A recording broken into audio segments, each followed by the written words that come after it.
খবরদার যুবক ভাইরা আমার, জানা ব্যভিচার, গান বাজনা, নেশা, এটাই তো তোমাদের মূল প্রবলেম এখন।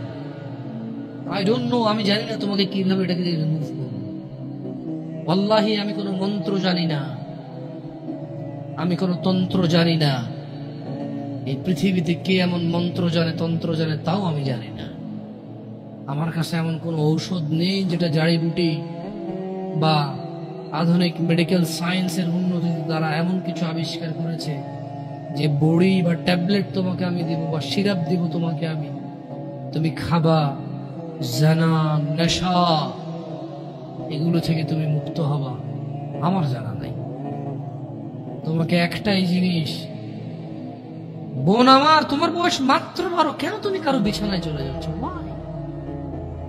তুমি দেখো না তোমার বড় বোন প্রেম করেছে 3টা, বিয়ে কারোর সাথে হয়। শিক্ষা নাও ওখান থেকে। বোন আমার, তুমি দেখো না, তুমি দেখো না তোমার বোনের কি প্রবলেম, তার স্বামীটা আরেক মহিলার সাথে সময় কাটায়, তাকে সময় দেয় না। তুমি যে আরেকজন পুরুষের সাথে সময় দিচ্ছ, ওরও তো স্ত্রী আছে। তোমার বোনের ফ্যামিলির প্রবলেম তো তুমি যার সাথে সময় দাও তারও ফ্যামিলির প্রবলেম। যুবক ভাই আমার, তোমার বোনকে নিয়ে আর পারছো না। তুমি, তোমার মন চাই তোমার দুলা ভাইকে মারতে, বাইন্দা পিটাইতে। কেন? সে তোমার বোনকে কষ্ট দেয়, পরকিয়া করে তোমার বোনের উপর সন্দেহ করে, জুলুম করে।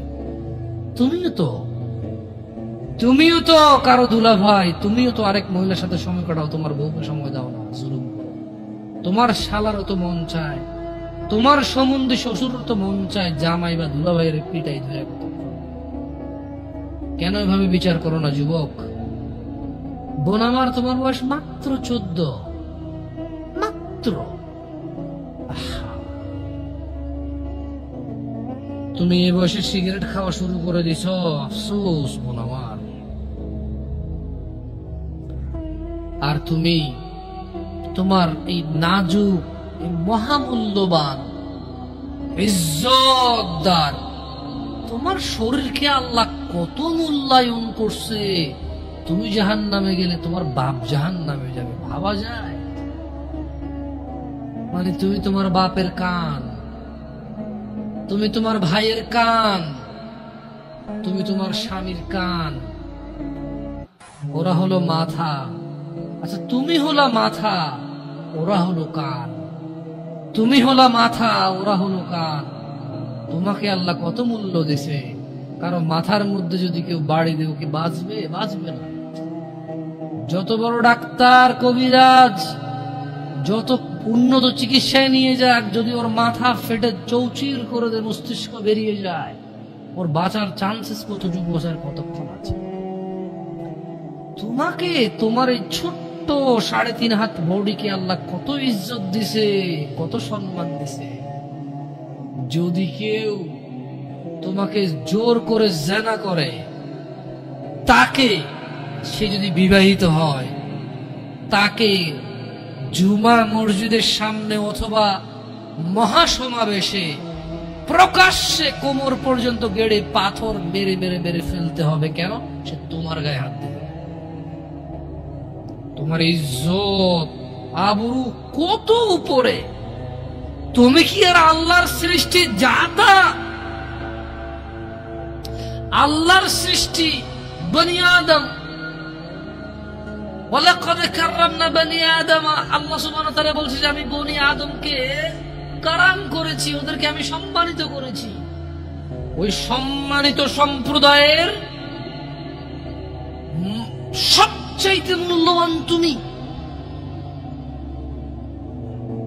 তোমার ব্যাপারে এই যে মানুষগুলো, এই যে পুরুষগুলো, আদম আলাইহিস সালাম ওনার উম্মতের নবী ছিল, কিন্তু মুহাম্মদ রাসূলুল্লাহ সাল্লাল্লাহু আলাইহি সাল্লামের উম্মত যত পুরুষ, এইবার সে রাজা মহারাজা, এইবার সে কিছু একটা, সে যদি পুরুষ হয়, সে যদি মুসলিম মনে করে নিজেকে, তাকে তার রাসূলটাকে বলছে, এই আমার উম্মত যদি তুই নিজেকে মনে করিস, তবে শোন, একজন উত্তম নেক সৎ স্ত্রী দুনিয়াতে যা আছে এর চাইতে বেশি মূল্যবান। তার মানে ওই যে পুরুষ তার কাছে মূল্যবান, যেই পুরুষের কাছে ন্যাক স্ত্রী নেই, সেই পৃথিবীতে ধনী হতে পারবে না। ধন সম্পদ, ধনী দরিদ্র তো কিছুটা কাউন্ট হয়। স্বর্ণ আছে এত ভরি, রূপা আছে এত ভরি, জমি আছে এত বিঘা, গাড়ি আছে এতটা, ব্যাংকে টাকা আছে এতটুকু, কোম্পানির মালিক হলো 10,000 বিলিয়ন ডলার কোম্পানির প্রাইস, 2,000 কোটি টাকা কোম্পানির প্রাইস। এভাবেই তো ধনী দরিদ্র বিল গেটস, ওই যে কি কয় এটাকে, কি আছে আম্বানি টাম্বানি, এভাবেই তো ধনী দরিদ্র হিসাব, রাইট? কিন্তু যার কাছে যেদিন বিচার হবে কে ধনী ছিল কে দরিদ্র ছিল, সেদিন যার কাছে ন্যাক স্ত্রী থাকবে না, সে ধনীদের লিস্টে আসতে পারবে না। একজনের কাছে যদি পুরো পৃথিবী আর পৃথিবীতে যা আছে, একজনের কাছে যদি পুরো পৃথিবী আর পৃথিবীতে যা আছে সবকিছু থাকে, ন্যাক স্ত্রী না থাকে, আরেকজনের কাছে যদি শুধু ন্যাক স্ত্রী থাকে, এটা বলে প্রমাণ হয় যে ন্যাক স্ত্রী, তাহলে ইসলাম ওকে ধনী বলে কি দরিদ্র বলে কি মিসকিন বলে? বেচারা, ও তো লাইফে সুখী না, ও কি বেচারা, আহা ওর যে মিসকিন বেচারা। তোমাকে কত মূল্য দিছে চিন্তা করছো রাসূল সাল্লাল্লাহু আলাইহি ওয়াসাল্লাম? তোমাকে এটা তুমি যা তা নও, পুরুষ তোমাকে অ্যাচিভ করতে হয়, পাইতে হয়, অর্জন করতে হয়। তোমাকে যা তা পুরুষ তোমাকে অর্জন করতে পারবে না। যে পুরুষ তোমাকে মূল্যায়ন করতে পারবে না, সেই পুরুষ তোমার সতীত্বের খেয়াল রাখতে পারবে। যেই পুরুষ তোমার মূল্যায়ন করতে পারবে না, সেই পুরুষ তোমার সতীত্বের পরোয়া করতে পারবে না, মূল্যায়ন করতে পারবে না। এটার মর্ম, এটার ইজ্জত, এটার শান্তি সে জানবে না। মিসকিন বেচারা, বোকা, হতভাগা, পাগল, দরিদ্র, ফকির, জীবনে কিচ্ছু নেই ওর, যার কাছে তুমি নেই। বোন আমার, যার কাছে তুমি নেই তার কাছে পৃথিবীর কোন সম্পদ নেই। বোন আমার, 12 বছর 15 বছর বয়সে তুমি কেন বিবাহের পূর্বে আরেকজনকে তোমার শরীর ধরতে দাও? আর যুবক ভাই আমার, কি বলিস কি তুই? এই পৃথিবী আর পৃথিবীতে যা আছে এর চেয়ে মূল্যবান হচ্ছে এই মেয়েটা। তো এরকম মূল্যবান একটা জিনিস ওর ধরে ছুঁয়ে তুই ওকে ওর মূল্য কমিয়ে দিবি? এত বড় জুলুম ওর প্রতি তোর। তুই আল্লাহকে ভয় করিস না, তাই বলে এতটা এতটা কি বলিস তুই? তুই কি কারো গাড়ির গ্লাস ভাঙছিস জীবনে? না। কেন ওর লস হবে? তুই কি কোনোদিন কোনো মানুষকে ঘুষি দিছিস? না। কারণ তাহলে ও বেচারা কষ্ট পাবে। তুই কি জীবনে কারো পেটে ছুরি ঢুকাই দিছিস? না। ও মরে যাবে, তাহলে ওর ফ্যামিলি ক্ষতিগ্রস্ত, লসে পড়ে যাবে। তুই কি কারো টাকা মারছিস কোনোদিন? না। তাহলে ওর ফ্যামিলি টাকার কারণে কষ্ট পাবে। তাহলে তুই কেন এত ছোট ছোট বিষয়গুলো খেয়াল রাখিস যে আরেকজনের লস হবে? তাহলে তুই এই মেয়েটার জীবনটাকে তুই কি করলি?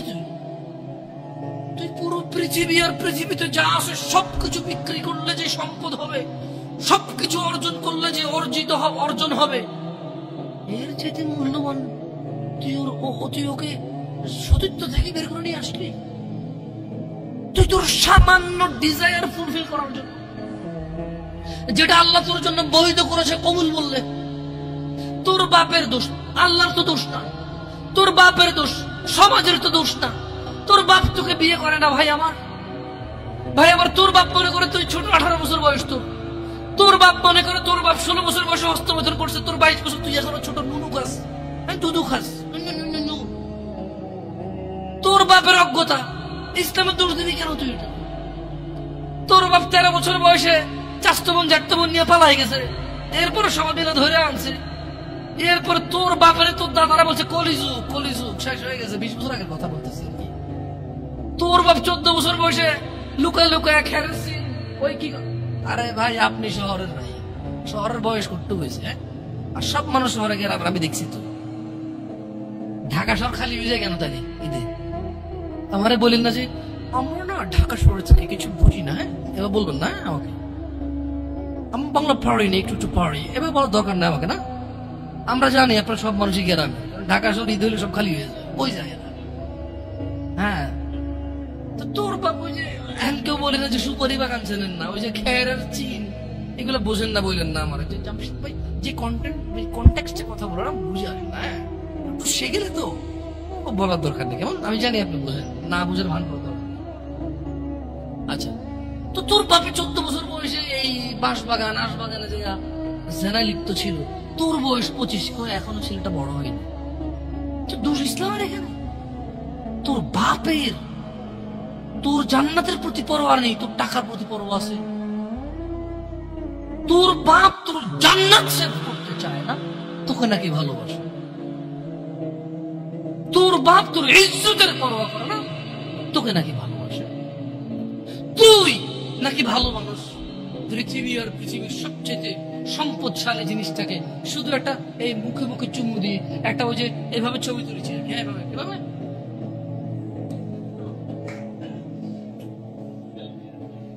এরপরে ফোল্ডার বানায়, ফোল্ডার লক করে রাখছে যাতে কেউ না জানে। এরপরে ওই মাইয়ের বিয়ে ঢেকে গেলে ধমক দেয়, ছবি পাঠাবো একটা একটা। সামান্য ডিজায়ার যেটা তোর হালাল ভাবে আল্লাহ দিয়েছে, একটু সবর কর, একটু সবর কর। তুই ক্লাস 5-এ পড়তেছিস, 6-এর জন্য ওয়েট করতেছিস না? তুই ক্লাস 8-এ পড়িস ভাই আমার, ছোট পিচ্ছি সোনামণি ভাই আমার। তোকে আমি আমার মাথায় রাখি, তুই বলছিস রাগ করিস না, তুই বললে আমি না অত তো সিনেমা নাটক দেখি না, তোরাই কস, তুই বললে আপন, তাই তোরা আপন করে বলতেছি। আবার কইস না হুজুরের ব্যবহার খারাপ। উনি তুই করে কেন বল, উনি এভাবে কেন কথা বলেন, নিজেকে কি মনে করেন? না, তোরাই ডায়লগ দিস, আসলে তুই বললে আপন মনে। আমি এই জন্য ভাই, তোরা আমার কইছিস তুই বললে আপন, আমি তুই বলি। আমি তো সৌদি আরব বড় হয়েছি, আমি তো দেশে বড় হই নাই। আমি আসার পর সব ডায়লগ দেখছি, আসলে আপন জনকে তুই বলে, হ্যাঁ তুই বললে আপন মনে। আমি তোরা আপন মনে করি, কারণ ইন্নামাল মুমিনুনা ইখওয়া। 1450 বছর আগে আল্লাহ আমার কাছে তুই আমার ভাই। কত আপন তুই চিন্তা কর, তোরা তুই কমু না কারে কমু রে ভাই আমার? তুই আমার আচরণে যাইস না, হ্যাঁ? তুই আমার কত পুরনো ভাই তুই জানিস? আমার মায়ের পেটের ভাইটা আমি যেদিন জন্ম হয়েছি বুঝতে পারছি, সেদিন আমাকে আমার বাপ মা আমার পরিবেশ বলছো আমার মায়ের পেটের ভাই। কিন্তু অ্যাজ এ মুসলিম তুই আমার ভাই। 1450 বছর আগে এটা ঘোষণা হয়ে গেছে পৃথিবীতে। তোকে যদি আমি তুই না বলি, আদর করে না বলি, আপন না মনে করি, কাকে মনে করবো রে? তুই তো আমার তুই তো আমার আপন। এমন করিস না ভাই আমার, তোর বয়স সবে 14 বছর। একটু অপেক্ষা কর, একটু অপেক্ষা কর। তোর বাপ বিয়ে করেছে, তুই পৃথিবীতে আসছিস, তুই এমনি এমনি আসিস না। তুইও বিয়ে করবি, তুইও পৃথিবীর সমস্ত সুখ পাবি ইনশাআল্লাহ। তোর ছেলে সন্তান এমনি এমনি আসবে না। তুইও আল্লাহর দেওয়া নিয়ামত উপভোগ করবি এবং আল্লাহর প্রশংসা করবি। অপেক্ষা কর ভাই আমার, অপেক্ষা কর। খবরদার, বেখেয়ালি হওয়া যাবে না, বেখেয়ালি হওয়া যাবে না। আর নিজের সামান্য ডিজায়ারকে ফুলফিল করার জন্য পৃথিবীর সবচেয়ে দামি সম্পদটাকে সবচাইতে সস্তা নিকৃষ্ট করে দেওয়া যাবে না। কেমন? বিয়ের পূর্বে কোনো মেয়ের গায়ে হাত দিবি না ভাই আমার, খবরদার। বিয়ের পূর্বে কোন মেয়ের সাথে কথা বলবি না, খবরদার। তোর যোগ্যতা নেই ওর সাথে কথা বলার। তুই কে রে? বামন হয়ে চাঁদের দিকে হাত বাড়াবি না। আমার বোনরা চাঁদ। ওয়াল্লাহি যেদিন ইসলামী শাসন আসবে, যেদিন ইমাম মেহেদী আসবে, যেদিন ঈসা আলাইহিস সালাম আবার আসবে, ওনার বন্ধের উপর যারা হাত দিবে উনি হাত কেটে ফেলবে। তুই বামন হয়ে চাঁদের দিকে হাত বাড়াইস না। আমার বোনরা চাঁদ। ইসলাম মেয়েদেরকে চাঁদ বলেছে, আর তোকে বামন বলেছে বেটা। তুই বেটা ছেঁড়া খাতা শুয়ে লাখ টাকার স্বপ্ন দেখিস, বিয়ের আগে মেয়ের গায়ে হাত দিস? তোর সাহস কত? তোর সাহস কত? তুই জানিস না মুহাম্মদ সাল্লাল্লাহু আলাইহি সাল্লাম বলছে, নেক স্ত্রী দুনিয়াতে যা আছে ওর চেয়ে বেশি উত্তম। তুই কি করে ওর গায়ে হাত দিস বিয়ের আগে? তোর সেই যোগ্যতা আছে বল? তোকে আল্লাহ জাহান্নামে ফেলবে, তোকে আল্লাহ জ্বলন্ত আগুনে নিক্ষিপ্ত করবে, তোর শরীর পচবে, তোর শরীরের গন্ধে জাহান্নামে থাকতে পারবে না, তোকে আল্লাহ এত নিকৃষ্ট শাস্তি। কেন? কারণ তুই এত বড় জঘন্য কাজে লিপ্ত হয়েছিস। আমারে বুঝাস না মেয়েরা খারাপ, মেয়েরা খারাপ। আমি তো এত খারাপ দেখি না, তুই কোথায় এত খারাপ দেখিস? আমি তো দেখি তুই তুই বেটা টেনে পড়িস মাত্র, তোকে আমি ছোট করে দেখছি না বেটা। তুমি বের হও, ছবি পাঠাও, ছবি পাঠালে হাত কেটে ফেলবো আমি। দেখো আমি বিষের বোতল নিয়ে আসি, ছবি পাঠাও। তুমি বেটা আমার বোনটাকে বেটা ফুসলেছিস বেটা। ফাজিল, মেয়েরা খারাপ, মেয়েদের খারাপের জন্য দুনিয়া শেষ। তুই কে রে? তুই কি? তুই কি? মেয়েরা খারাপ? শোন, আমাদের গ্রামে প্রবাদ আছে, ধর্মীয় কথা না এটা। এখন যেটা বলছি এটা প্রবাদ, এটা ধর্মীয় কথা না। কোন মেয়ের দেখবেন হাঁটুর উপরে কাপড় ওঠে, আর নামে না বেটা। তুই উঠেছিস হাঁটুর উপরে কাপড়, ও উঠায়নি। হাঁটু পর্যন্ত তুই উঠাইছস, আর এখন সে নামাচ্ছে না। তুই মনে করিস তুই বেঁচে গেছিস না? তুই মনে করিস তুই জিনাইছে না? না না বেটা, ও তোর সাথে জেনা করেছে, এরপরে তোকে আরেকজনের সাথে করবে, আরেকজনের সাথে করবে। আর তুই সূচনা, তুই ওকে শিখেছিস, এটা সবগুলো তোর উপর আসবে বেটা। তুই নিজের ছোট পাপিষ্ট মনে করিস না? তুই মনে করিস কি হয়েছে, আমি তো একটা চুমাই নিছি, আমি তোকে বলছি ছবি তুলে পাঠাও, টয়লেটে যাও, ব্লাউজ খুলে ছবি তুলে পাঠাও, জামা খুলে ছবি তুলে। বেটা ফাজিল, আল্লাহ তোকে হিদায়াত দিকে। আমিন। ভয় পা, ভয় পা, আল্লাহকে ভয় পা। ছোট ভাই আমার, সবাই বুড়ো হয়ে মরে না, বহু মানুষ যৌবন্ত অবস্থায় মরে যায়। ছোট ভাই আমার, তোর ঘরেও বোন আছে, ভয় পা, আল্লাহকে ভয় পা। তুই এত বড় অপরাধে লিপ্ত হইস না। তুই মেয়েদের হাঁটু পর্যন্ত কাপড় তুলিস না, খবরদার, খবরদার, তুই এটা করিস না। মানুষ তো বেশি নাই, তারপর আলহামদুলিল্লাহ সবাইকে কবুল করুন, যেহেতু ঘরোয়া পরিবেশে। বলেন তো কোন মেয়ে, আপনার বয়স তখন 16 বছর ছিল আর কি, আচ্ছা যান, কোন একটা 14 থেকে 18 বছরের মেয়ে আপনাকে বলছে চলো আমরা একসাথে থাকি? বলে 1 লাখ একটা পাবি না, 1 লাখ। আমি বলে দিচ্ছি, চ্যালেঞ্জ হলে আসিও, তুমি প্রমাণ করে দিয়ে যাও। মেয়ে কি বলো, মেয়েরা প্রেম হারাম ইসলামে, ইসলামে বিয়ের পূর্বে সম্পর্কই হারাম। কিন্তু এর মধ্যেও কোনো মেয়ে ছেলেকে বলে না কিস করো, আমাকে একটা তোমার লুঙ্গি খুলে ছবি পাঠাও, বলে না। প্রত্যেকটা ছেলে বলে, প্রত্যেকটা ছেলে বলে, এভরি সিঙ্গেল ছেলে বলে।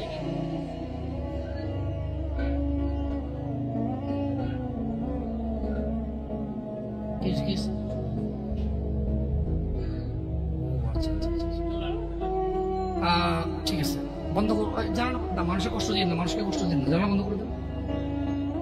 আপনার সাউন্ডটা আরো একটু করে, কেমন? মানুষজন যাতে কষ্ট না পায়, কেমন? কারণ সবাই বাধ্য না, সবাই বাধ্য না তো। না না ঠিক আছে, না না, জানালাগুলো বন্ধ করে দেন, মানুষ যাতে কষ্ট না পায়, কারণ সবাই তো বাধ্য না। আর সাউন্ড সিস্টেমটাকে আর কি করবেন, মানে এরপরের হালাকা না, নিচে আপনি মাইক লাগাবেন, মাইকের সাউন্ড লিমিট করবেন। আবার দেখেন, এটা তো টেকনোলজিক্যাল ব্যাপার, রাইট? আমি আপনাদেরকে অনুরোধ করবো, এরপরে আরো অনেকে আসবে, রাইট? প্রতি মাসেই হয়তো আসে। আপনাদের যেখানে যেখানে যারা যারা বসে, সংশ্লিষ্ট ওই এরিয়াতে যাতে সাউন্ডটা সীমাবদ্ধ থাকে। নিচতলায় তো আর এখানকার সাউন্ড যাবে না, নিচতলায় আলাদা একটা সাউন্ড ওই যে লাগাই দেন, মাইক্রোফোন লাগাই দেন, মানে স্পিকার, সরি। নিচতলায় কি আর একটা, আর মাটিতে বাড়ি দিলে কে চেতে ওঠে, ওটা তো হয়। যাই হোক, তো তোমরা এই অন্যায়টা করবা না। আর যদি তোমাদের মনে হয় যে না, তোমাদেরকে কোনো 16 বছরের 17 বছরের যুবতী মেয়ে বলছে যে মানে আজে বাজে অফার করছে, আমাকে বলিও। আমার ফেসবুক আইডি তো জানাই আছে না, আমাকে বলে ভাই ভাই ভাই এক আজব ঘটনা ঘটে গেছে ভাই, 16 বছরের মেয়ে আমাকে বলতেছে আজে বাজে কথা। না, মনে রাখবা, তোমরা যারা মেয়েদেরকে এত বিচ্ছিরি ভাবে ফেসবুকে কমেন্টস করো না, খারাপকে খারাপ বলবো এটা আমি জানি, খারাপকে খারাপ বলতে হয়, কিন্তু তুমি মনে রাখবা তোমার মতো আমার মতো কোনো ছেলে দায়ী এটা। কারণ আমার মনে হয় না কেউ প্রুফ করতে পারবে যে কোনো বিবাহ হয় নাই এমন মহিলা ছেলেদেরকে আজে বাজে প্রস্তাব দিবে? আমার মনে হয় না। হ্যাঁ, বিবাহের পূর্বে দিতে পারে কারা? যাদেরকে 12 বছর 13 বছর থাকা অবস্থায় তাদেরকে তাদের বয়ফ্রেন্ডরা আজে বাজে পথে নিয়ে চলে গেছে, সেটা ডিফারেন্ট ইস্যু হতে পারে। বাট নর্মালি যে কোনো ছেলে যে কোনো মেয়ের সাথে পরিচয় হলেই কিন্তু আজে বাজে প্রস্তাব দেওয়া শুরু করে। আল্লাহ আমাদেরকে বোঝার তৌফিক দান করুন। আর যুবক ভাইরা আমার, মনের দাসত্ব করা যাবে না। আল্লাহ সুবহানাহু ওয়া তাআলা কুরআনুল কারীমে বলছেন, ওয়ামা উবাররিউ নাফসি, সূরা মানে ইউসুফ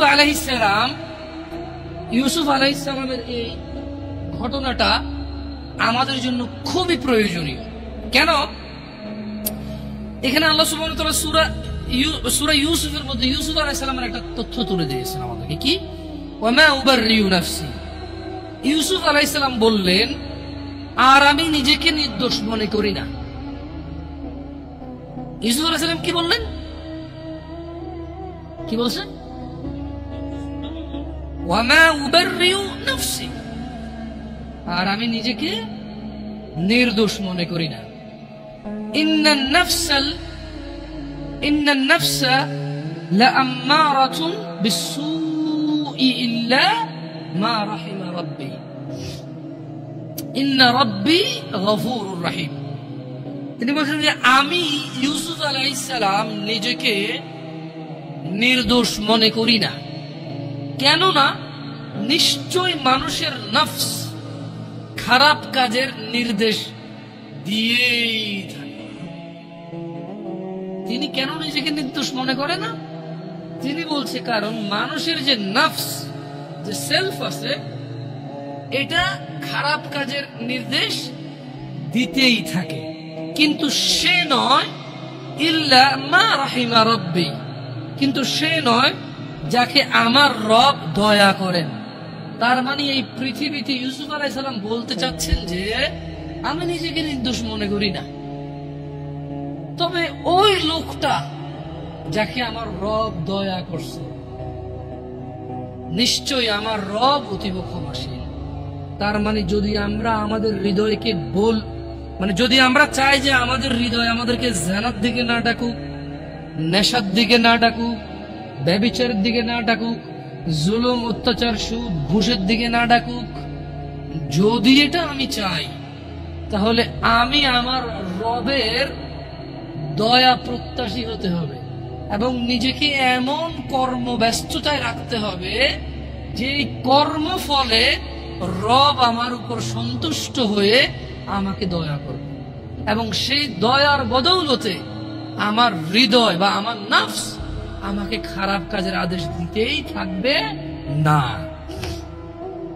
আল্লাহ তাআলা কোরআনুল কারীমে আরো বলছেন, ওয়া নাফসিন ওয়া মা সাওয়াহা, শপথ নফসের এবং যিনি তা সুবিন্যস্ত করেছেন তার, ফাআলহামাহা ফুজুরাহা ওয়া তাকওয়াহা, তারপর তাকে তার সৎ কাজের এবং তার অসৎ কাজের জ্ঞান দান করেছে।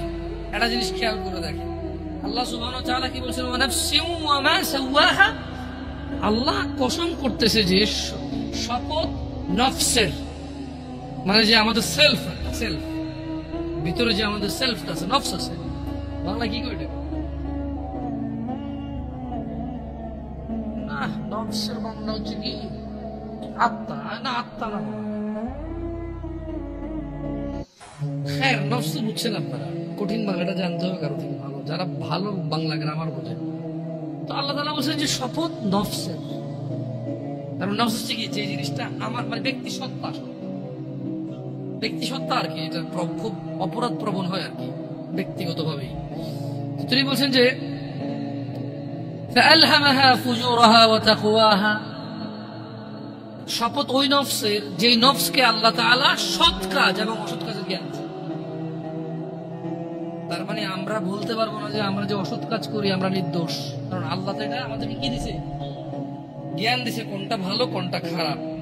কদ আফলাহা মান যাক্কাহা, সুতরাং সেই সফল কাম হয়েছে যে নিজেকে পবিত্র করেছে। ওয়া কদ খাবা মান দাসসাহা, আর সেই ব্যর্থ হয়েছে যে নিজেকে কলুষিত করেছে। আল্লাহর সফলতা মানে হচ্ছে যে জান্নাতে গেছে তাকে আল্লাহ সফল বলেছে, যে জাহান্নামে যাবে তাকে আল্লাহ ব্যর্থ বলে। কেমন? এখানে সফলতা মানে পরীক্ষায় পাস না, অধিক উপার্জনের অধিকারী হওয়া, অনেক বেশি রিজিক থাকা, 2-3টা বিয়ে করে ফেলা, গাড়ি বাড়ি থাকা, ভোটে দাঁড়িয়ে পাশ হয়ে যাওয়া, অথবা এলাকার মসজিদের সভাপতি হয়ে যাওয়াকে সফলতা বলে না। আল্লাহ সুবহানাহু ওয়া তাআলা যখন কোন সফল কাম কাউকে বলে, আল্লাহ এটা মিন করে, এবং এটাই মূল উদ্দেশ্য যে সফল মানে হচ্ছে জান্নাতি। সফল মানে কি? যে লোক জান্নাতে যায় নাই সে সফল হয় নাই, যে লোক জাহান্নামে গেছে সে সফল হয় নাই, সে ক্ষতিগ্রস্ত হয়ে গেছে। কেমন? এইটা আমাদেরকে খেয়াল রাখতে হবে আমার ভাইয়েরা। আমাদের নফসের প্রতি আমাদের দুর্বলতা থাকবে, এটা ন্যাচারাল বিষয়। তবে যে হৃদয়কে আল্লাহ ভালো এবং মন্দের জ্ঞান দিয়েছে, এটা দিয়ে যদি আমরা আল্লাহর রহমতের কামনা করি, তাহলে আমাদের এই কুপ্রবৃত্তি থেকে আমাদের রেহাই পাওয়ার কি আছে? সুযোগ আছে। জুয়া একটা সময় ছিল কি মনে হয় এভাবে কার্ড দিয়ে এভাবে যারা খেলতো তাদেরকে জুয়া বলতো। মেবি ওইটাই একমাত্র জুয়া বলে মানুষ জানতো, যেখানে মানুষ হয়তো নিঃস্ব হয়ে যেত। কেউ কেউ ইভেন কেউ এরকম আছে যে বউ পর্যন্ত দিয়ে দিচ্ছে বাজিতে, যে এরপরে হারলে কি। আসলে বিবেক বুদ্ধি বিকৃত হয়ে যায়। তো আপনি এখন বলতে পারেন যে জামশেদ ভাই কি বলেন, কোন মানুষ কি তার বউকে আরেকজনকে দিয়ে দিবে জুয়া খেলে? এরকম নিচে নামবে? আরেকজনের বউকে, লোক নিজের বউকে জুয়া খেলতে দিচ্ছে। কত মানুষ, কত বাপ মা আছে জানে মেয়ে এখানে চাকরিতে গেলে, ওখানে গেলে, এখানে গেলে মেয়ে হয়তো অবৈধ কর্মে, মেয়ের অনিচ্ছা সত্ত্বেও হয়তো ট্র্যাপে চলে আসতে পারে, হয়তো মেয়ে ওই রকম সিচুয়েশনে পড়ে যেতে পারে যে সে তার মানে যে তার ইজ্জত আব্রু রক্ষা করতে পারবে না। তারপরে তো বাপ মা এগ্রি করতেছে। আপনি স্বামীর কথা কেন বলতেছেন? সে জুয়া খেলে দিচ্ছে এই জন্য না। বাপ অনেক ক্ষেত্রে অনেক বাপ মা মনে করে যে ওকে উন্নতি করতে হলে অনেক কিছু করা লাগে, এটা বলে। আবার হয়তো বাপ মা তো মনে এরকম আসে না, নিজের ছেলে সন্তান তো পিওর মনে করে সবসময়। কেমন? মানে ছোটবেলা থেকে, একদম ছোট থেকে পালে না, ইনোসেন্ট থাকে। আলহামদুলিল্লাহ, إن الحمد لله نحمده ونستعينه ونستهديه ومن يضلل فلا هادي له، وأشهد أن لا إله إلا الله وحده لا شريك له، وأشهد أن محمدا عبده ورسوله. أما بعد، فإن أصدق الحديث كتاب الله، وخير الهدي هدي محمد صلى الله عليه وسلم، وشر الأمور محدثتها، وكل محدثة بدعة، وكل بدعة ضلالة، وكل ضلالة في النار. فيا عباد الله، قال الله جل وعلا: فأعوذ بالله من الشيطان الرجيم: يا أيها الذين آمنوا اتقوا الله حق تقاته ولا تموتن إلا وأنتم مسلمون. وقال الله جل وعلا: فأعوذ بالله من الشيطان الرجيم: يا أيها الناس اتقوا ربكم الذي خلقكم من نفس واحدة، وخلق منها زوجها، وبث منهما رجالا كثيرا ونساء، واتقوا الله الذي تساءلون به والأرحام، إن الله كان عليكم رقيبا. وقال الله جل وعلا: فأعوذ بالله من الشيطان الرجيم: يا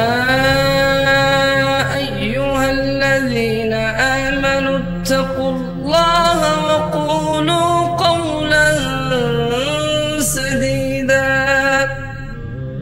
يصلح لكم أعمالكم ويغفر لكم ذنوبكم، ومن يطع الله ورسوله فقد فاز فوزا عظيما প্রশংসা কার? এই আসমান থেকে বৃষ্টি কে বর্ষণ করে? রাতকে দিনে কে পরিবর্তন করে? ওই যে মা তার গর্ভে পুত্র এবং কন্যা কে দান করে? অসুস্থকে সুস্থ কে করে? অনাহার ক্ষুধার্ত ভিক্ষুককে অন্ন কে দেয়? এই পুরো পৃথিবীর যত কার্যক্রম এগুলো কে পরিচালনা করে? এই পৃথিবীর মালিক কে? মানুষের মালিক কে? তাহলে প্রশংসা কার? বলি আলহামদুলিল্লাহ, আলহামদুলিল্লাহ, আলহামদুলিল্লাহ। অসংখ্য দুরূদ ও সালাম নাজিল হন জনাবে মুহাম্মদুর রাসূলুল্লাহ সাল্লাল্লাহু আলাইহি ওয়াসাল্লামের উপর, যার পরে এই পৃথিবীতে আর কোন নবী রাসূল আগমন করবেন না, যিনি রাহমাতাল লিল আলামিন, যিনি ইমামুল আম্বিয়া ইমামুল মুরসালিন, যার ব্যাপারে তার রব বলেছে ওয়ালাসাউফা ইউতিকা রাব্বুকা ফাতারদা, যার ব্যাপারে তার রব বলেছে ওয়া ইন্নাকা লাআলা খুলুকিন আযীম, যার উপরে তার রব নিজেই সালাত ও সালাম বা দরুদ পেশ করে, যেমনটা রব কোরআনুল কারীমে বলেছে ইন্নাল্লাহা ওয়া মালাইকাতাহু ইউসাল্লুনা আলান নবী ইয়া আইয়ুহাল্লাযীনা আমানু সাল্লু আলাইহি ওয়া সাল্লিমু তাসলিমা। অসংখ্য দরুদ ও সালাম নাজিল হন সেই নবীর উপর যার উপরে দরুদ আল্লাহ নিজেই পেশ করে। সুবহানাল্লাহ। এবং আল্লাহ আদেশ করেছে, বলেছে ইয়া আইয়ুহাল্লাযীনা আমানু, হে তোমরা যারা ঈমান এনেছো, মুসলমান মহিলা অথবা পুরুষ। শুধু পুরুষ মুসলমানকে দরুদ পেশ করতে বলেনি আল্লাহ, শুধু মসজিদে যাওয়া মুসলমানকে আল্লাহ দরুদ পেশ করতে বলেনি, শুধু মসজিদের ভিতরে দিনে একবার কেউ বিদেশ গেছে, কারো বাচ্চা হয়েছে, কেউ মারা গেছে, কোনো দুঃখ অথবা সুখ, কোনো অনুষ্ঠান, এই কেন্দ্রিক দরুদ পড়তে আল্লাহ বলেননি। আল্লাহ বলেছে ইয়া আইয়ুহাল্লাযীনা আমানু, হে তোমরা যারাই ঈমান আনছো, মহিলা হও অথবা পুরুষ, ধনী হও অথবা দরিদ্র, মসজিদে থাকো অথবা রাস্তাঘাটে, কাজে কর্মে থাকো অথবা ব্যস্ত, অথবা তুমি নিজের বিশ্রামস্থলে আছো, যেখানেই থাকো, তুমি যদি ঈমান আল্লাহর প্রতি আনো, তবে জেনে নাও আল্লাহ এবং আল্লাহর ফেরেশতারা নবীর উপর সালাত ও সালাম পেশ করে। তোমরা যারা ঈমান এনেছো তোমরাও সালাত ও সালাম পেশ করো। এই আদেশ কে করেছে? তাহলে এই আদেশ আমরা মানবো। সবাই বলি আল্লাহুম্মা সাল্লি আলা মুহাম্মদ ওয়া আলা আলি মুহাম্মদ কামা সাল্লাইতা আলা ইব্রাহিম ওয়া আলা আলি ইব্রাহিম ইন্নাকা হামিদুম মাজিদ। اللهم بارك على محمد وعلى آل محمد كما باركت على إبراهيم وعلى آل إبراهيم إنك حميد مجيد। নয়াপাড়া বাইতুর রহমান জামে মসজিদের উদ্যোগে গাজীপুর বাসী যে ইসলামী জলসার ব্যবস্থা করেছে, মাশাআল্লাহ তা খুবই সুন্দর। যদিও বাংলাদেশে এখন ওয়াজ মাহফিল গায়ে হলুদে পরিণত হয়েছে, একটা সিনেমা নাটকের অনুষ্ঠানে পরিণত হয়েছে, একটা বিয়ে, একটা মেলা, একটা কি মেলা, চটপটি, ফুচকা, বেলুন, চানাচুর, মুড়ি, বট, এই দোকানের এত ভিড় থাকে, মহিলা পুরুষের অবাধ চলাফেরা হয় ওখানে। অথচ মাইক্রোফোনের সাউন্ড, স্টেজ না আসলে কি হবে? মানুষ তার নিজ গৃহে থেকে আল্লাহর কোরআনুল কারীমের এই দাওয়াত, রাসূল সাল্লাল্লাহু আলাইহি ওয়াসাল্লামের সহিহ সুন্নাহর দাওয়াত, এই তথ্য প্রযুক্তির যুগে আল্লাহ মানুষকে এই নিয়ামত দিয়েছে যে মানুষ কষ্ট করে আসা লাগে না, কষ্ট করে না এসেই মানুষ মাইক্রোফোনের মাধ্যমে শুনতে পায়। তবুও ওয়াজ মাহফিলের এমন একটা পরিবেশ যেটা অসহ্যকর আমার কাছে, তা হচ্ছে প্রচুর পরিমাণে দোকানপাট থাকবে, একদিকে বক্তা আলোচনা করবে, আরেকদিনে মানুষ বুট বাদাম খাবে, চটপটি ফুচকা খাবে, একদিকে মানুষ একটু রেডি হচ্ছে খেতে যাবে, অন্যদিকে খাওয়া দাওয়া করে আসবে, একটা রাস্তার মধ্যে বিশাল বড় ভিড়, হাঁটা চলা, কথাবার্তা, এদিকে বেলুন বাজে, ওদিকে বাঁশি বাজে, একটা মেলার মতো পরিণত করেছে মানুষ। সেদিক থেকে মাশাআল্লাহ, যদিও স্টেজটা ছোট, যদিও প্যান্ডেলটা ছোট নয়, মাশাআল্লাহ মোটামুটি বেশ মানুষ হয়েছে। একটু কাছে এসে বসেন, তাহলে দূর থেকে কেউ আসলে বসার সুযোগ পাবে, মধ্যখানে ফাঁকা জায়গা না রাখলেই ভালো হবে। মোটামুটি মাশাআল্লাহ প্রায় আপনারা পরিপূর্ণ হয়ে গেছেন।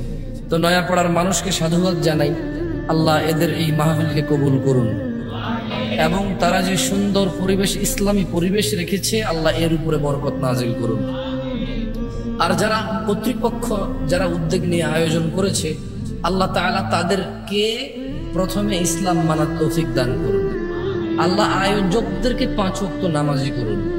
যদিও আপনারা জানেন ওয়াজ মাহফিল আসলে এটা ধর্মীয় কোনো সভা নেই। ধর্মীয় সভা হলে ধার্মিক লোকে করত। অধিকাংশ জায়গায় গিয়ে দেখেছি ওয়াজ মাহফিল যারা অ্যারেঞ্জ করে তারা নিজেরাই সালাত আদায় করে না। এখানকার কথা আমি জানি না, কারণ আমি নামাজের সময় এখানে ছিলাম না। আমি সালাত কসর করেছি, তাই এখানে ছিলাম না, দেখিনি। আমি দেখেছি টাকনুর নিচে প্যান্ট পরা লোক ওয়াজের দায়িত্বে আছে, দৌড়াদৌড়ি করছে, কোন মেহমান আসবে, কোন নেতা আসবে, কোন বড় হুজুর আসবে, কাকে কি খাওয়াবে, কাকে কি পড়াবে, কাকে কি শোয়াবে, কাকে কি দিবে, সেই নিয়ে ব্যস্ত। তার সালাত নাই, তার দাড়ি নাই, তার টাকনুর নিচে প্যান্ট, সে বহু ব্যস্ত, ওয়াজও শুনছে না। 5 জন বক্তা ওয়াজ করে গেছে, তাকে যদি বলা হয় কি বলছে, সে বলতে পারবে না কি বলছে। সে শুধু কাকে কি খাওয়াবে আর কে কত টাকা দিল, কেমনি কি সমাধান করবে, তার ওই টেনশন। সে নিজেও আর শোনে নাই, সে মানুষের জন্য কাজ করেছে। যেমন ওই চেরাগ, চেনেন চেরাগ? এটা তো শহর, অনেক বছর আগ থেকে মনে শহর, আমার তো গ্রামের বলা, ইদানিং শহর হচ্ছে আস্তে আস্তে আমাদের গ্রাম। তো ওখানে ওই এরকম কি বলে এটাকে, পিতলের চেরাগ, ভিতরে কেরাসিন ঢালে, একটা ওই রশি বের হয়, ওটার মধ্যে আগুন লাগালে আগুন জ্বলে। তো চেরাগের একটা প্রবলেম কি, চেরাগ কিন্তু ওই যে টিউবলাইট যেটা জ্বলতেছে ওটার মতো না। এই যে টিউবলাইট জ্বলতেছে এটা চেরাগের মতো না, আর চেরাগ এটার মতো না। এই টিউবলাইটের চতুর্পাশে আগুন। টিউবলাইটটা এমন কোনো অংশ নাই যে অংশ সে জ্বলতেছে না, সেইভাবে রাউন্ড, আর তার চতুর্পাশে আলো। সে প্রথমে নিজেকে আলোকিত করছে, তারপর সে অন্যদিকে আলো আছে। কিন্তু চেরাগ এরকম না। চেরাগ হচ্ছে এখানকার বর্তমান বাংলাদেশের ওয়াজ মাহফিলের কমিটির মতো, বর্তমান মসজিদ মাদ্রাসার কমিটির মতো হচ্ছে চেরাগ। কেমন?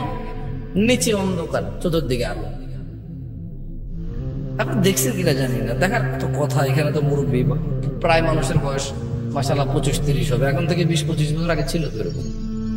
তো এইভাবে চেরাগ যেখানে বসাইছে, দেখবেন যে চেরাগের এখানে এভাবে রাউন্ড, এভাবে রাউন্ড করে নিচে দিয়া কালো, আর চতুর্পাশে মোটামুটি একটা আগুনের আলো, তো একটা আলো ছড়ায়।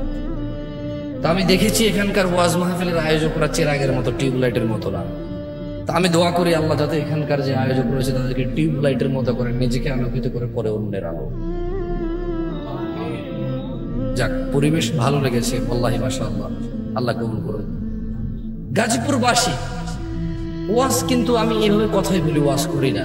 খুব বেশি একটা আপনাদের আনন্দ লাগবে এরকম মনে হচ্ছে না, যদিও আপনারা অভ্যস্ত এভাবে।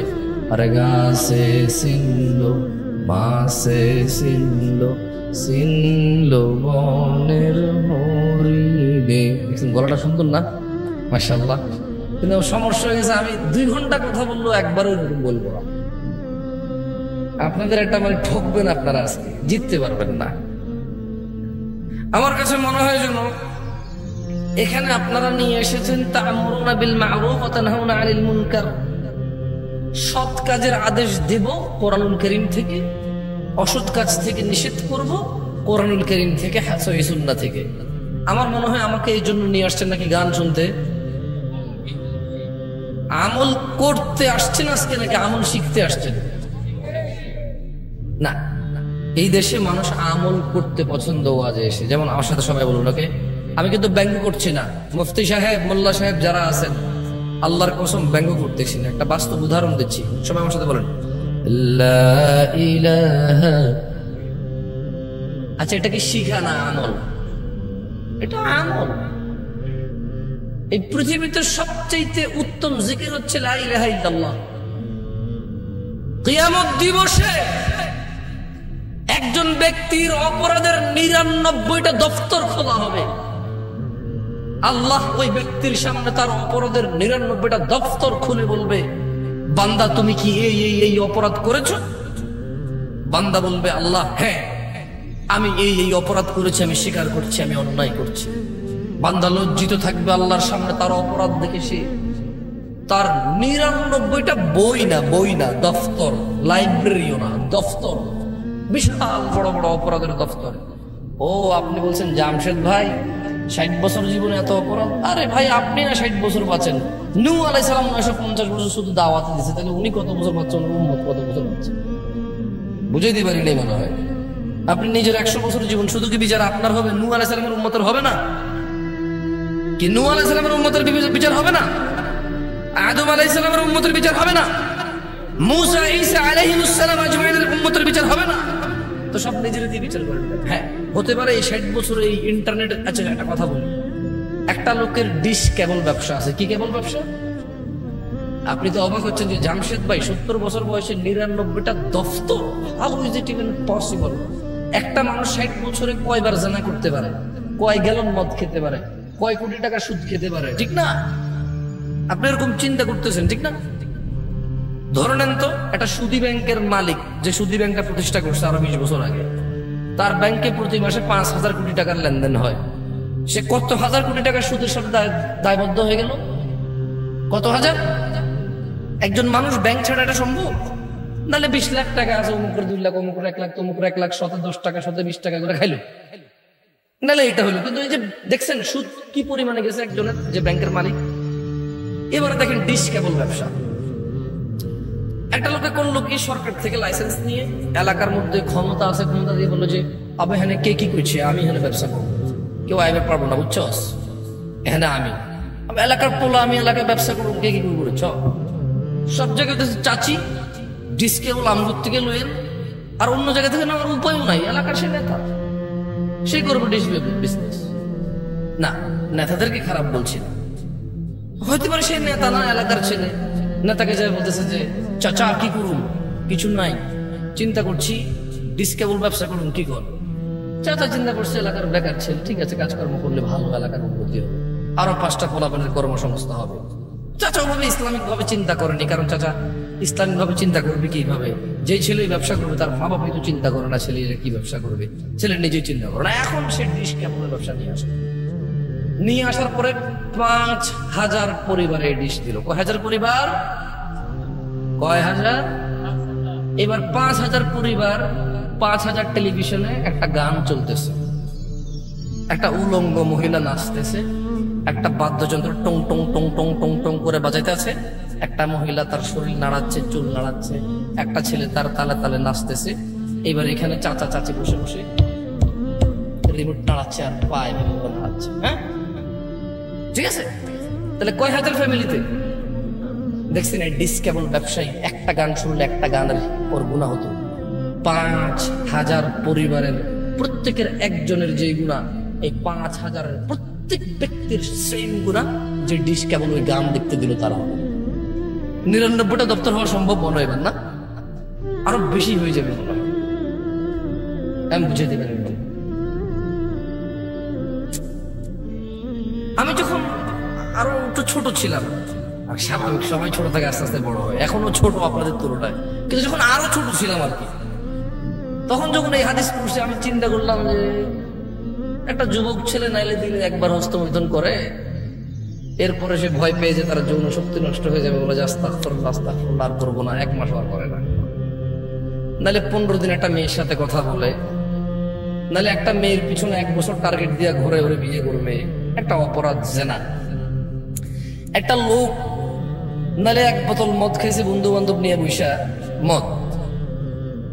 পৃথিবীর মানে অন্যতম অপরাধের মধ্যে একটা, কারণ এই মদ খেলে মানুষ জানাও করে, মদ করে জানাও করে, অশ্লীলতা জড়াই পড়ে। এখন এই এক বোতল মদ খেলো, পরের দিনতে আরে সব মানুষ কি ব্যবসায়ী হয় নাকি? এই এলাকার পোলাপানে সিগারেট খায়, খুঁজা খায়, আমি জানি। এরকম বহুত পোলাপান আছে, দোস্ত একটা দেয়, তার কাছে টাকা নাই একটা সিগারেট খাওয়ার, তো তাহলে কয় প্যাকেট সিগারেট খাই দিবে? কত টাকা নাই তো, ওর আব্বরে যে টাকা দিয়েছে, স্যান্ডেল কিনছে, জুতা কিনছে, মোবাইলে রিচার্জ করছে পাবজি খেলার জন্য, প্রেমিকার মোবাইলও কিছু টাকা পাঠাইছে, এরপরে কয় টাকা তাকে সিগারেট খাওয়া দিল ভাই? ওর বাপ একলা ইনকাম করে সারি বাড়ি পকেট খরচ দেয়। তো দেখলাম যে আমি যখন ছোট ছিলাম চিন্তা করলাম যে আসলে সে যে অপরাধ করে, অপরাধের একটা সীমা আছে। আপনার একটা মহিলার সাথে ঘুমালেন জানা করতে, কতক্ষণ তার সাথে ঘুমাবেন? কতদিন লাগাতার এভাবে আপনি জানা করেন? আমি চিন্তা করলাম 99টা দফতর খুলবে অপরাধের। হাউ